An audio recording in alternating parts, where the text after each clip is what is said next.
Halo Sobat Noba, PTTH Dunia 1000 Besar episode 118 sudah rilis nih. Tanpa banyak basa-basi, yuk langsung saja kita lanjutkan kisah serunya. Di episode sebelumnya, King Yuan, gadis bersayap ungu yang dahulu pernah ditolong Xiaoyan, kini telah tumbuh menjadi ratu di negeri para malaikat. Meski memiliki kedudukan agung, hatinya masih menyimpan kerinduan dan rasa terikat pada Xiaoyan. Namun karena status serta kekuatannya belum cukup matang, dia dilarang turun ke dunia manusia untuk mencarinya. Sementara itu, Xiaoyan yang baru saja pulih dari luka parah terus menjaga Mu Yingying hingga akhirnya gadis itu tersadar. Bersama Mu Feng, mereka menerima tiket dari Zulau untuk menghadiri pelelangan agung kerajaan Xuanling. Sebuah peristiwa besar yang menarik perhatian seluruh kekuatan di Xuan Shantian. Di balik keramaian pasar obat menjelang pelelangan, kekuatan-kekuatan besar mulai bergerak diam-diam. Organisasi Solomon, pasukan kerajaan Xuanling, hingga para alkemis tingkat tinggi dari Lembah Pil ikut turun tangan. Di kedalaman istana kekaisaran Xuanling, terdapat sebuah hutan bambu yang tenang dan sunyi. Di dalam paviliun, Raja Xuanling berlahan duduk, wajahnya penuh wibawa. Dia berkata, "Wenxi, bagaimana persiapan kali ini?" Wenxi berdiri dengan penuh hormat, lalu menjawab dengan sopan, "Yang mulia, persiapan untuk pelelangan telah selesai. Kini hanya tinggal menunggu hari esok untuk dimulai." Raja Xuanling mengangguk. "Itu bagus. Barang-barang dalam pelelangan kali ini terlalu berharga. Jangan sampai terjadi kesalahan. Ingat, kekuatan pengamanan tidak boleh lengah." Wenxi menundukkan kepala. "Hamba mengerti." Setelah itu, dia segera mundur. Sebab seluruh kendali atas pelelangan kali ini memang dipercayakan kepadanya. Karena itu, dia harus melaksanakannya dengan sepenuh hati. Raja Xuanling terdiam sejenak, matanya berkilat, lalu dia bergumam seorang diri. Setelah pelelangan ini berakhir, saatnya memulai serangan terhadap Medusa. Wajahnya menyeringai kejam, suaranya penuh kesombongan. "9 warna Swaling Piton, kau tidak akan bisa lolos dari genggamanku. Zulau, bersiaplah menerima serangan dari orang-orang Solomon. Yanxi, cepat atau lambat kau juga akan menjadi milikku." Bilak tawa yang menyeramkan bergema di tengah hutan bambu, membawa hawa dingin yang menusuk tulang. Hari itu, istana Xuanling dan seluruh kota Xuanling dipenuhi keramaian yang belum pernah ada sebelumnya. Besok, pelelangan besar yang digelar oleh keluarga kekaisaran akan dimulai. Berbagai sekte besar dan kekuatan super telah berdatangan, menempati kota demi menunggu pelelangan tersebut. Harga barang-barang yang akan dilelang sudah pasti selangit. Setiap benda merupakan harta karun langka. Siapapun yang berhasil mendapatkannya, tidak hanya akan memperkuat dirinya sendiri, tetapi juga memperkuat sekte atau klan yang berada di belakangnya. Di dalam kota Xuanling, terdapat dua kekuatan besar yang sangat menonjol. Yang pertama adalah keluarga Tulings. Nama mereka mungkin terdengar biasa saja, tetapi mereka sudah berdiri sejak awal berdirinya Kekaisaran Xuanling. Fondasi dan kekuatan mereka amat dalam. Klan ini memiliki penguasa doki atribut tanah yang menakutkan. Bahkan, pembangunan tembok raksasa yang melindungi kekaisaran dari serangan bangsa Medusa tidak mungkin terwujud tanpa kekuatan mereka. Dalam hal penguasaan doki tanah, tidak ada tandingan mereka di seluruh Xuan Shantian. Kekuatan kedua adalah keluarga San. Keluarga ini telah lama mengemban tugas sebagai pengawal keluarga kekaisaran. Namun, istana juga menyadari ambisi mereka. Terselubung di balik kesetiaan, keluarga San seolah menyimpan niat untuk menggulingkan kekuasaan. Meskipun begitu, mereka masih menahan diri karena khawatir terhadap keberadaan para sesepuh kuat di dalam istana. Kedua pihak ini telah lama hidup berdampingan, saling waspada namun tidak saling menyinggung secara terang-terangan. Namun, istana tetap percaya jika keluarga San berani memberontak, mereka akan mampu melenyapkannya. Di tengah keramaian kota, seorang gadis muda berjalan cepat di depan seorang lelaki tua. Lelaki tua itu menggerutu dari belakang. "Dasar gadis kecil, tidak bisakah kau berjalan lebih pelan? Kau ingin membuat tulang-tulang tua gurumu ini patah." Gadis itu menoleh dengan senyum manja. Baiklah, guru yang terhormat. Kalau kita berjalan terlalu lambat, nanti barang-barang bagus akan habis dipilih orang lain." Lelaki tua itu mengenakan jubah kuning. Wajahnya penuh kehangatan, namun dari sorot matanya terpancar kewibawaan. Gadis di hadapannya pun mengenakan pakaian kuning. Tubuhnya ramping, rambut pendeknya memancarkan kesan lincah dan cerdas. Di pinggangnya tergantung sebuah giok berukir aksara tanah. Orang-orang yang melihat mereka segera memberi salam dengan penuh hormat. Mereka semua tahu ini adalah orang-orang dari keluarga Tuling. keluarga yang membangun tembok besar yang melindungi mereka dari serangan Medusa. Rasa syukur mendalam membuat rakyat kota menghormati mereka dengan tulus.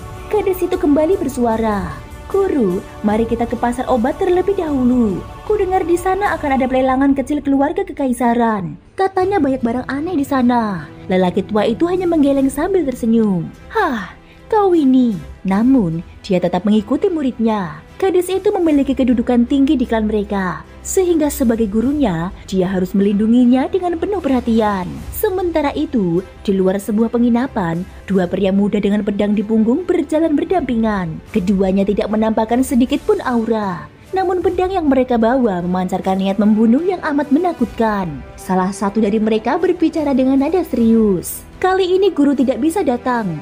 Aku ditugaskan untuk menemanimu.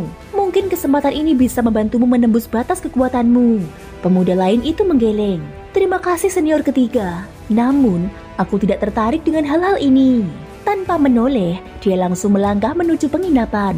Seniornya menghela nafas pelan, benar-benar terobsesi dengan pedang. Namun, dia tidak merasa heran, lalu turut masuk ke dalam penginapan.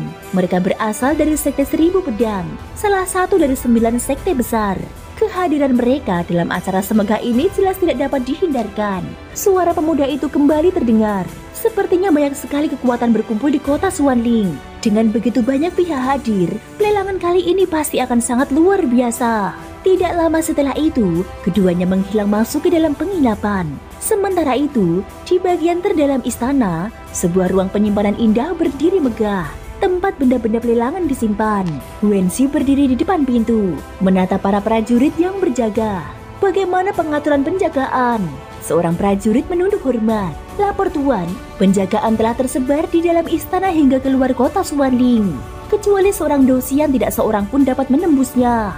Wensi mengangguk puas. "Bagus. Terima kasih atas kerja keras kalian. Setelah pelelangan berakhir, kalian akan mendapat cuti sebagai hadiah. Lakukan tugas kalian dengan sebaik-baiknya."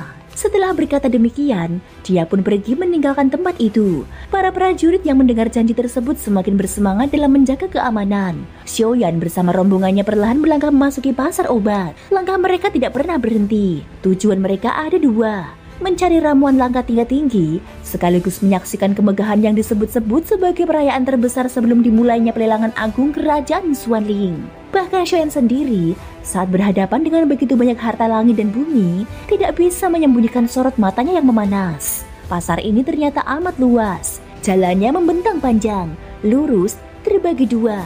Sementara di kiri dan kanan tersusun kios-kios sejauh ratusan meter. Tempat perdagangan sebesar ini kemungkinan hanya bisa ditemui di bawah naungan kerajaan Xuanling.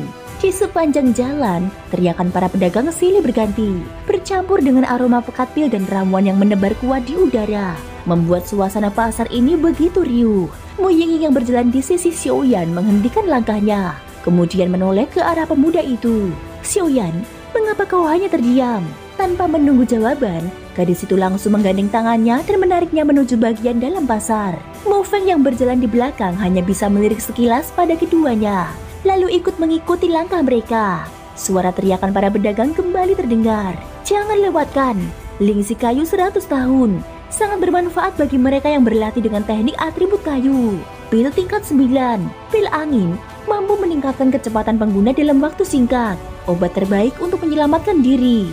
Jangan sampai terlewat." Mereka bertiga berjalan perlahan ke bagian terdalam pasar, melewati berbagai kios dengan barang dagangan yang jelas lebih cocok bagi mereka yang berada di bawah tingkat Dodi. Mu Yingying tampak girang. Pasar ini benar-benar ramai dan menakjubkan.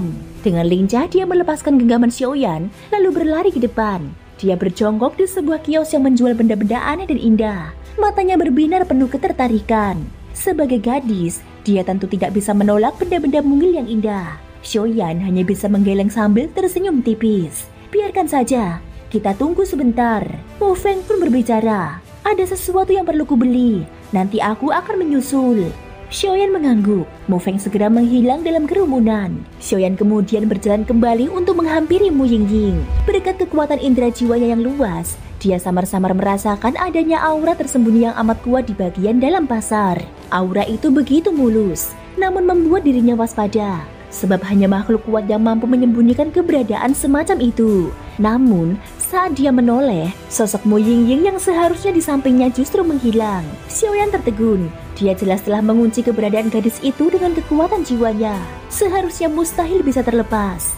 Tiba-tiba, terdengar suara riang yang jernih, bagaikan denting lonceng perak. "Tuan, ini terlihat sangat indah. Berapa harganya?" Xiaoyan mendesah panjang. Dia kemudian menemukan Mu Yingying tengah berjongkok di hadapannya. Dengan satu tangan merapikan gaunnya, sementara tangan lainnya mengangkat seekor kelinci kecil dari atas meja. Kelinci itu tampak amat indah, seolah jimat keberuntungan yang dipahat dengan sangat halus. Melihat tingkahnya, Xiaoyan hanya bisa menunggu sambil menahan senyum. Pemilik kios membuka suara dengan senyum ramah. "Nona muda, ini adalah benda berharga. Namanya kelinci 3 permata. Terbuat dari inti sihir binatang buas es tingkat 3 kaisar. Jika dipakai, tubuh akan diliputi rasa dingin yang menyebar ke seluruh tubuh. Dan ketika menghadapi musuh beratribut api, benda ini mampu memberikan perlindungan tertentu. Batu permata seindah ini, jika dikenakan oleh nona secantik Anda, sungguh akan sangat serasi." Mu Yingying menatap benda kecil di tangannya dengan penuh rasa ingin tahu. Cahaya matanya berkilau seakan tidak rela melepaskannya. "Pemilik, berapa harganya?" tanya Mu Yingying. Pria kurus di hadapannya tersenyum samar. "Tidak mahal, cukup 1 butir pil suan tingkat 1. Atau jika tidak, 1 juta koin emas juga masih bisa diterima." Mendengar itu, wajah Mu Yingying langsung berubah. "Apa?" Gumamnya terkejut. 1 juta koin emas bukanlah jumlah yang kecil. Walaupun benda itu terlihat berharga, nilainya jelas tidak sepadan. Terlebih lagi, harga yang disamakan dengan 1 pil suan tingkat 1 kelas dasar benar-benar terlalu berlebihan. Pemilik lapak, pria kurus berwajah biasa dengan pakaian kasar, tampak sangat sederhana. Akan tetapi, dengan kekuatan Mu Yingying yang sudah berada di tingkat Dodi bintang 5, ia tetap tidak bisa merasakan sedikit pun aura dari tubuh pria itu.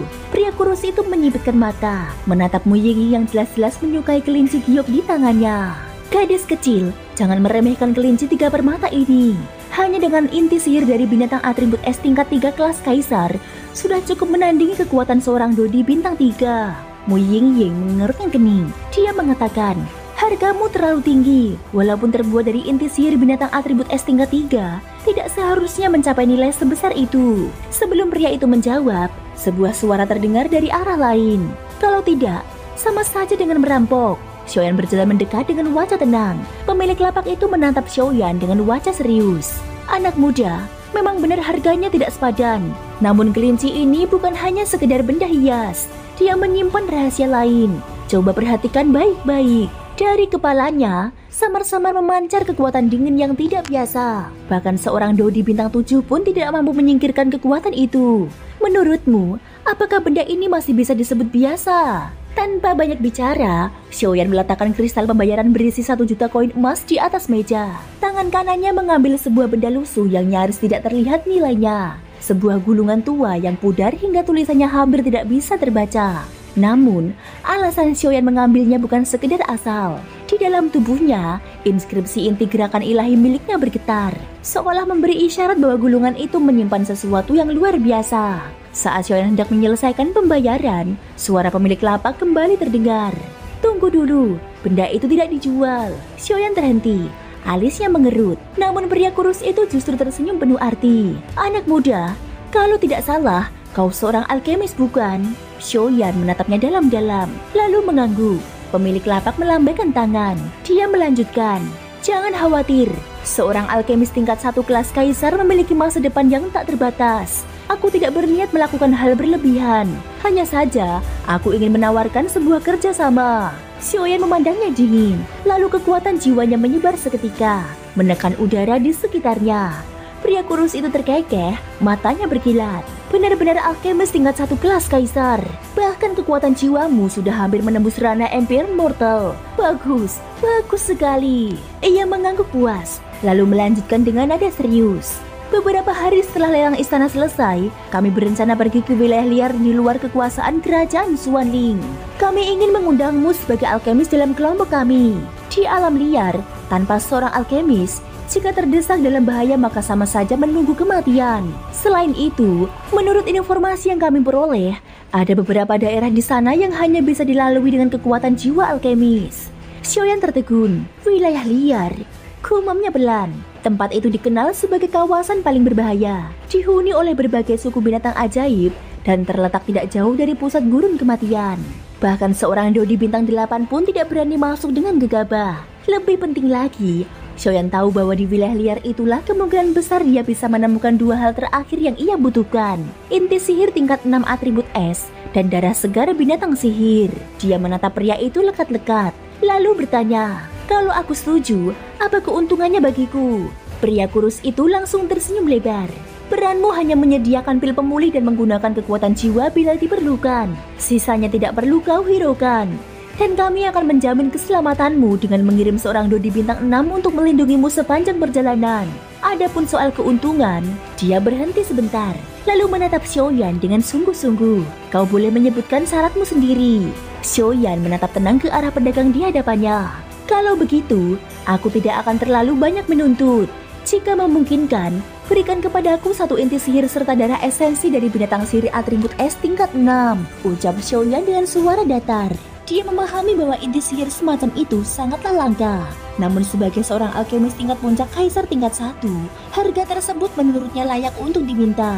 Dari ucapan pedagang itu sebelumnya, jelas terdengar bahwa dia pernah mencoba merekrut alkemis dari asosiasi alkemis kekaisaran Sualing. Namun tidak seorang pun yang bersedia menerima. Wajar saja, sebab wilayah tandus itu terkenal sebagai tempat di mana hanya ada kematian, tanpa harapan untuk kembali hidup. Pedagang itu mendengar tuntutan Xiaoyan, alisnya pun mengernyit. Dalam hati dia bergumam, "Dasar anak ini benar-benar membuka mulut seperti singa lapar."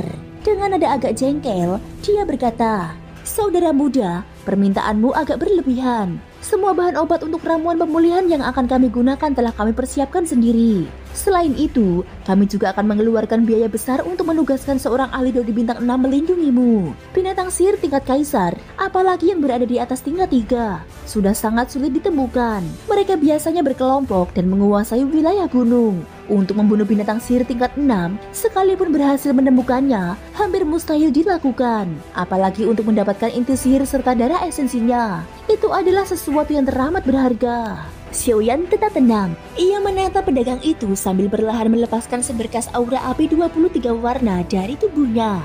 "Tidak usah banyak alasan. Aku tidak tahu apa yang akan kalian hadapi. Namun aku bisa menjamin satu hal. Selama aku ada di sana, tidak ada kekuatan jiwa yang mampu menyentuh kalian." Pedagang itu tertegun, merasakan dahsyatnya api yang menyertai aura Xiaoyan. Api yang menakutkan. Fisiknya perlahan. Sesaat kemudian, dia pun mengangguk. "Baiklah, kalau begitu, kita sepakat. Saudara muda, semoga kerjasama kita menyenangkan." Xiaoyan mengulas senyum tipis. Kerjasama yang menyenangkan. Di samping mereka, Mo Yingying yang sejak tadi berjongkok akhirnya mengangkat tangan dengan ragu. Aku juga ikut." Xiaoyan menoleh kepadanya. "Tempat itu sangat berbahaya. Tidak pantas bagi seorang perempuan. Lebih baik kau tetap di sekte dan berdiam dengan tenang." Namun Mo Yingying justru menunduk, memeluk erat kelinci 3 permata di tangannya. "Aku tetap ingin pergi." Xiaoyan menarik nafas dalam-dalam, lalu mengibaskan tangannya. "Baiklah, kita bicarakan nanti." Dia kemudian mengalihkan pandangannya pada sebuah gulungan kuno yang sudah menguning di atas meja pedagang. "Tuan, berapa harga benda ini?" Pedagang itu meliriknya, lalu menggeleng. "Anggap saja aku memberikannya kepadamu. Sedangkan kelinci 3 permata itu cukup 10.000 koin emas." Xiaoyan hanya bisa memaki dalam hati. Benar-benar pedagang licik. Dia mengambil gulungan yang lusuh itu dan menyimpannya. Beberapa saat kemudian, Mo Yingying menundukkan kepala lalu dia berkata, "Xiaoyan, bisakah kau meminjamkan sedikit uang padaku?" Dia baru menyadari bahwa dirinya tidak membawa sepeser pun. Xiaoyan hanya mengulurkan kartu kristal Dodi miliknya tanpa banyak bicara dan langsung menarik 10.000 koin emas untuk pedagang itu. Pedagang itu terkekeh puas. "Saudara muda memang menyenangkan. Setelah lelang kekaisaran Sualing berakhir, aku akan menghubungimu." Sembari berkata, dia mengalirkan seberkas doki berwarna jingga ke dalam tubuh Xiaoyan. "Nanti, gunakan kekuatan ini untuk berkomunikasi denganku." Xiaoyan mengangguk. "Baiklah, kita akan ketemu lagi di masa depan." Dia lalu menggandeng Mo Yingying dan berjalan menuju bagian terdalam dari pasar obat. Pedagang itu menatap punggung keduanya yang perlahan menjauh.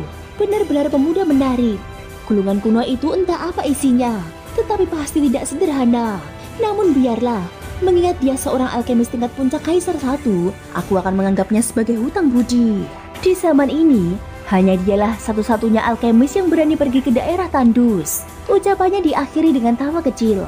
Sebelum akhirnya dia menyimpan semua barang dagangannya ke dalam cincin penyimpanan dan menghilang di tengah keramaian. Sementara itu, Mo Yingying masih berjalan di samping Xiaoyan dengan wajah canggung. "Xiaoyan, 10.000 koin emas itu akan aku kembalikan." Bibirnya sedikit gemetar, memperlihatkan sikap keras kepala yang khas.